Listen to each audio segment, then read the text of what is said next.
Doctor Barahona, bienvenido.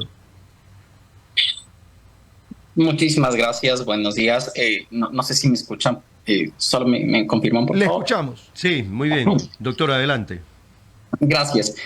Bueno, varios temas que mencionar. Primero, contestarle la pregunta sobre la extradición. A mí realmente me parece que la extradición va a estar muy complicado de incorporarse en nuestro ordenamiento jurídico porque el pueblo ecuatoriano decidió que no era posible, más bien que no quería la extradición. Entonces, digamos, sobrepasar una decisión popular soberana va a estar muy complicado, aun si sea la asamblea, aun si sea el presidente. A mí, digamos, me llamaría la atención que el presidente pudiese proponer una ley o que la asamblea podría llevar adelante una ley que contradiga expresamente lo que el soberano dijo que no quería, que era la extradición en febrero de este mismo año. Entonces yo de entrada, digamos, creo que la extradición es un tema en el que tendríamos que analizarlo mucho más detenidamente porque no es menor, digamos, que todos los ecuatorianos hayamos ido a las urnas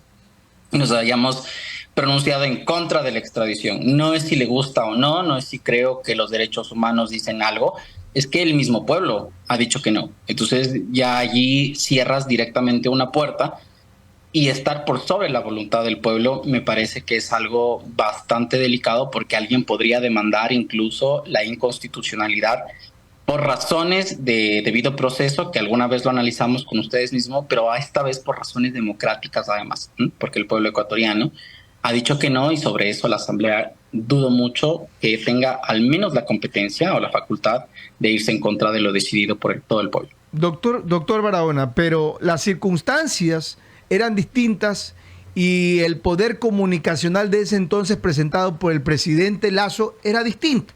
Entonces ahora hemos visto redadas por aquí, por allá, operativos por aquí, por allá, de que nos hace o nos parecería a quienes nos gusta aprender de la historia, que se podría estar configurando o pareciendo a lo que vivieron en los 80 y 90 en Colombia, que también tomaron esa decisión. Por eso traemos a colación, el pueblo quizás en ese momento no les difundieron bien el mensaje, pero ahora tenemos otra realidad, doctor.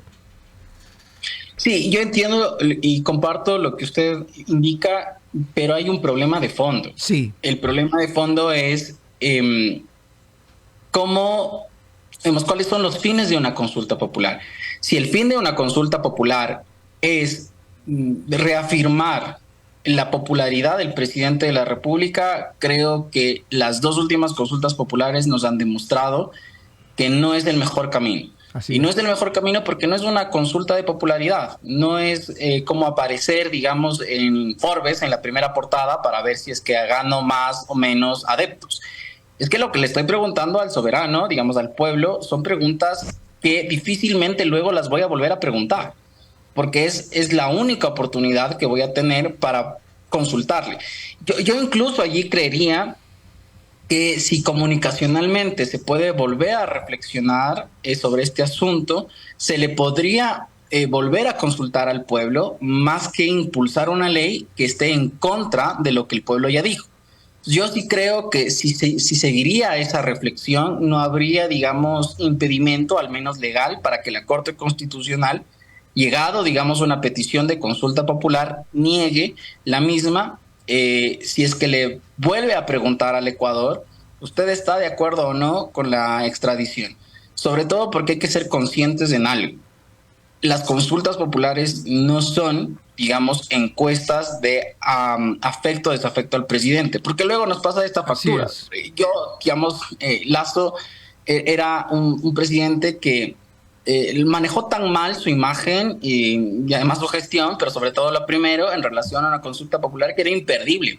Yo no puedo creer que el pueblo ecuatoriano haya decidido mantener el mismo número de asambleístas cuando tenía la oportunidad de bajarlo y cuando tenía la oportunidad de extraditar, digamos, a personas procesadas extranjeras penalmente. Entonces creo yo que esto es el ejemplo más claro de cómo no puedes jugar con las consultas populares porque luego tienes un impedimento legal. Puede que ahora ya las circunstancias cambian, pero legalmente no puedes impulsar una ley. Doctor, porque se entiende que la consulta popular está más allá del afecto o desafecto. Doctor, nosotros sabemos y tenemos que dar a conocer que la extradición está prohibida para cualquier ecuatoriano que vive en el país.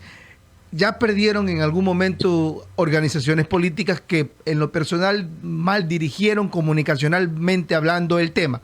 Ahora, hoy en la página número 2 del diario El Expreso recoge que hay una propuesta de reforma del artículo 79 de la Constitución para delitos sobre extradición, sexuales, narcotráfico y otros temas más, que bien podría ser tomado como enmienda constitucional. ¿Es posible eso? Para no irnos por el lado de una consulta y que sea aprobada por el pueblo cuando ya fue negada, pero podríamos irnos a través de la Corte Constitucional y en la Asamblea, en una comisión, resolver este tema. Yo creo que le va a costar un poquito más, porque recuerdo que cuando la Corte Constitucional validó esta consulta, sí, no lo hizo por enmienda, sino más bien lo hizo por reforma parcial. Entonces, no. Entonces, lo que le dijo al presidente en aquel entonces es: vamos a ver qué es lo que dice el soberano y si es que se puede o no, vamos adelante. Lo que usted me está diciendo ahora es volver a recorrer el camino. Eso sí se puede hacer. Eso sí se puede. O sea, volvamos a consultarle al pueblo si es que realmente lo pensó bien, digamos, si es que está o no de acuerdo. Es un poco forzado, creo yo, pero posible legalmente. Forzado más en términos políticos democráticos, porque si el 2023 le preguntaste algo al pueblo y el pueblo te dijo que no, en el 2024 le voy a volver a preguntar lo mismo. Además, nos cuesta recursos públicos a todos. El pueblo puede como cambiar la opinión, puede como que no. Y entonces allí va a haber un resentimiento, creo yo, sobre cómo se está manejando los fondos públicos. Pero contestando su pregunta, legalmente es posible volver a recorrer el mismo camino y ya no... Y la misma respuesta también, pues, doctor, entonces. No sabemos. Porque la Corte ya se manifestó en una forma y si es el mismo tema se va a manifestar bajo la misma respuesta. El problema es que no sabemos. Digamos, en democracias un poco maduras entendería que debe ser así. Pero usted me ha dicho algo realmente claro, y es que el pueblo no vota por la pregunta. De hecho, a veces ni siquiera se lee los anexos. Intereses políticos. Claro, es como con mi voto rechazo al gobierno de Lazo. Y no es lo que no estamos preguntando eso. Entonces, quizá una nueva pregunta, bueno, si sea la misma, con este nuevo gobierno pueda tener, y más que seguro tenga, una respuesta diferente. Pero sí, la conclusión es: tiene que volver a recorrer el mismo camino, consultarle a la Corte, y yo no veo razones por las que la Corte le niegue al presidente o a quien lo proponga la consulta popular volver a consultarle al pueblo. 7:46. Abogado, retomando este caso Metástasis, que es un sacudón bastante fuerte para el Poder Judicial, pero asimismo para exfuncionarios y funcionarios que están en el poder. ¿Cómo analizar aquello desde su perspectiva como abogado? Porque también se hizo una tendencia en las redes sociales donde se catalogaba la ética y las normas deontológicas, y otros abogados que no van en esa línea de ir por intereses realmente relevantes dentro del proceso judicial que se lleva en el país. Pero ¿cuál es su análisis y cuál es su perspectiva sobre este caso que se lleva desde la Fiscalía General del Estado? Realmente es una desgracia lo que nos ha pasado como ecuatorianos, y creo que es muy duro ver la realidad reflejada tan crudamente en una audiencia que superó las 24 horas seguidas, además. El Consejo de la Judicatura en este año, digamos a partir de febrero, estuvo conformada por 5 personas, como constitucionalmente se lo determina. ¿Qué es lo que ocurrió? El presidente Wilman Terán fue inicialmente procesado por obstrucción a la justicia porque habría, digamos, impulsado suspensión de un juez nacional que estaba, digamos, llevando el caso de las torres. Entonces, la Fiscalía lo procesa por obstrucción a la justicia. Bueno, estamos allí. El presidente inicia un proceso judicial penal. el vocal Juan José Morillo y la vocal Maribel Barreno, procesados por tráfico de influencias, por los audios estos que fueron muy conocidos, porque estaban pidiendo que le ayuden a, me parece, la anterior presidenta de la Asamblea, ¿no? El vocal Javier Muñoz, un vocal que está procesado penalmente en una investigación por la Fiscalía por lavado de activos. Allí nomás tenemos 4 de 5 que tienen problemas con la justicia penal.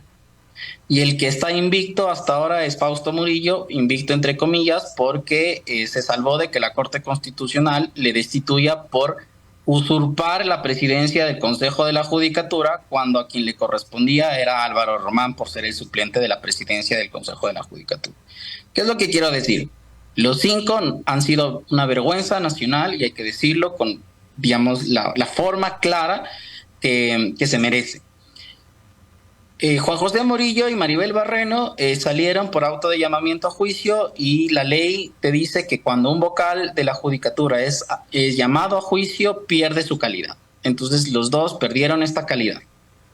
Javier Muñoz espera ver cómo termina su investigación y Wilman Terán, cuando todos creíamos que la fiscalía iba a ir por, digamos, obstrucción a la justicia, nos sorprende la semana anterior involucrando nada más y nada menos con crimen organizado porque presuntamente habría cooperado con bandas criminales, pero es delincuencia grande, es severo lo que nos planteó la fiscal, un presidente de la judicatura pactando con delincuentes y está privado de la libertad actualmente en la cárcel 4. Quisiera mencionar brevemente que el presidente Wilman Terán actualmente sigue siendo presidente de la Judicatura. La ley no le prohíbe ejercer la presidencia de la Judicatura en estos casos. Recuerden que les había mencionado que solo cuando hay auto de llamamiento a juicio. Y para que haya auto de llamamiento a juicio debe culminar una fase de investigación. La investigación recién inicia, no está culminando. Entonces, como recién inicia, le dieron una medida cautelar, digamos, como vamos a tenerlo usted privado de la libertad para evitar que se nos escape, pero eso no quiere decir que usted es culpable, es que tenemos indicios de que usted puede escaparse en esta investigación, pero veamos qué va a ocurrir, si es usted o no culpable.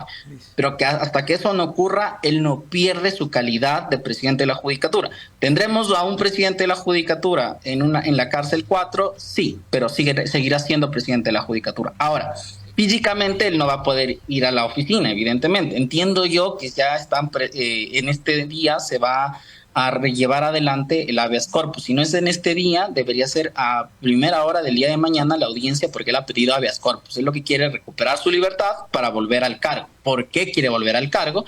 Porque él tiene que terminar el maldado juez, digamos, concurso de jueces nacionales. Ya, pero digamos que hasta que él esté privado de la libertad, ¿qué pasa con la judicatura? Supongamos que le niegan los habeas corpus. Álvaro Román debe asumir la presidencia, pero no puede asumir la presidencia hasta que se determine si él está ausente temporal o ausente definitivo. En este caso tendría que decirse que es ausente temporal. Wilman Terán puede pedir vacaciones, Wilman Terán puede pedir licencia sin sueldo, hasta 2 meses puede pedir licencia sin sueldo, y ahí sí, solo allí asumiría Román. ¿Por qué no puede asumir ahorita Román? Porque si asume ahorita Román, digamos, sin que se determine si es el señor Terán pide vacaciones o pide licencia o simplemente ya no va a la oficina más de 3 días, ahí sí le dicen usted ha abandonado el cargo. Pero si no pasa eso y Román asume, lo que ocurre para Román es que está cometiendo un delito de arrogación de funciones. Entonces, en estos días, literalmente vamos a tener una judicatura acéfala hasta ver qué pasa. Yo creo que hasta el día miércoles máximo debería resolverse este problema y Román debería asumir la presidencia. ¿Cuál es lo vital de este escenario? El concurso de jueces nacionales, primero, porque son jueces penales lo que se iba a elegir, entre otros, ¿no?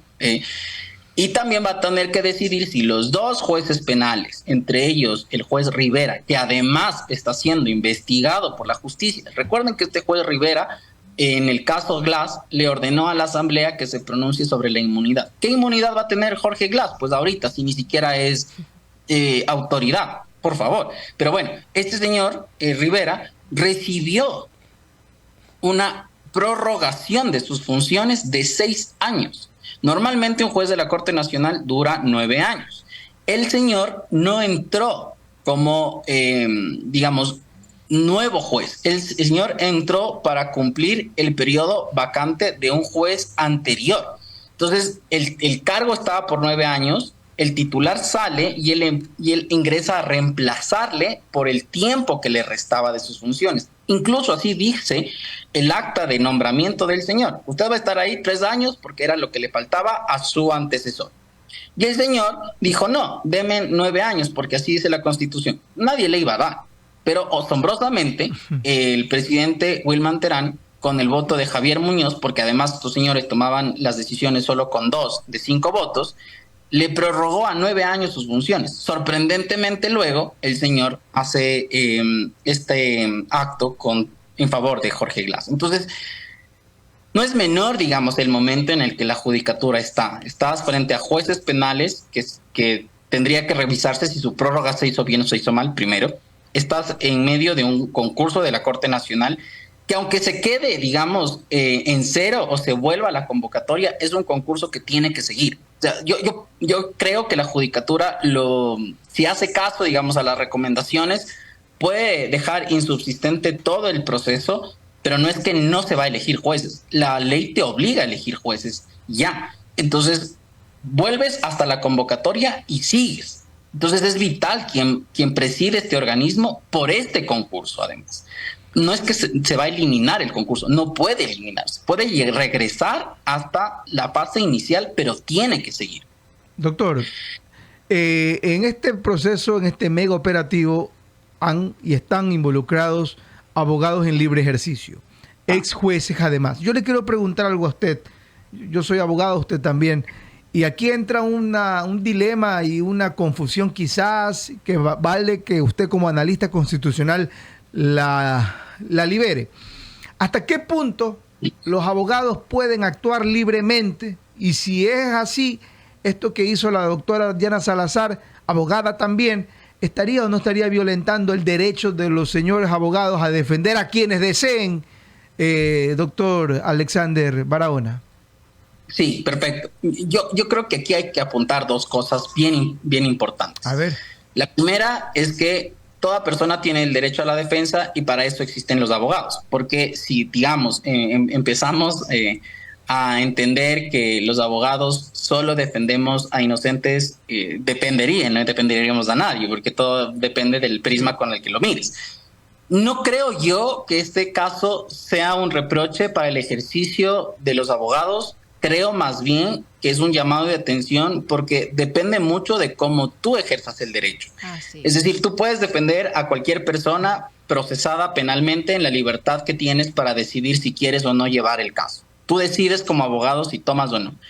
El problema es que a pesar de que puede ser un caso en el que tú defiendas a un procesado por narcotráfico, por ejemplo, o que defiendas a una persona que se ha quedado, digamos, en grave vulneración de derechos humanos.